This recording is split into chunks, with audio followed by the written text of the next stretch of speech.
വനിതാ ഡോക്ടറുടെ കൊലപാതകവുമായി ബന്ധപ്പെട്ട ബംഗാളിൽ ബി.ജെ.പി. ആഹ്വാനം ചെയ്ത ബന്ദിൽ സംഘർഷം. പലയിടത്തും തൃണമൂൽ ബി.ജെ.പി. പ്രവർത്തകർ ഏറ്റുമുട്ടി. ബന്ദിനിടെ ബി.ജെ.പി. പ്രാദേശിക നേതാവിന് നേരെ വെടിവെപ്പുണ്ടായി.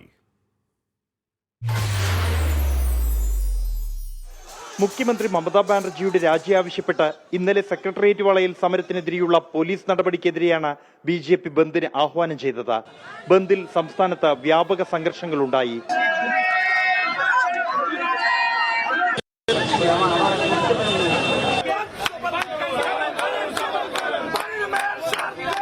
സബർബൻ ട്രെയിൻ ഗതാഗതം തടസ്സപ്പെട്ടു.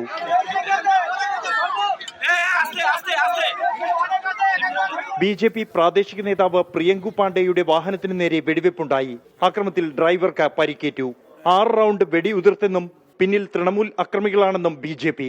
ലോക്കറ്റ് ചാറ്റർജി ഉൾപ്പെടെ ബി.ജെ.പിയുടെ മുതിർന്ന നേതാക്കളെ പോലീസ് കസ്റ്റഡിയിലെടുത്തു. ബന്ദിനെ ചോദ്യം ചെയ്തുള്ള പൊതുതാൽപര്യ ഹർജി കൽക്കട്ട ഹൈക്കോടതി ചീഫ് ജസ്റ്റിസ് ടി.എസ്. ശിവജ്ഞാനത്തിന്റെ നേതൃത്വത്തിലുള്ള ബെഞ്ച് തള്ളി. 24 ഡൽഹി.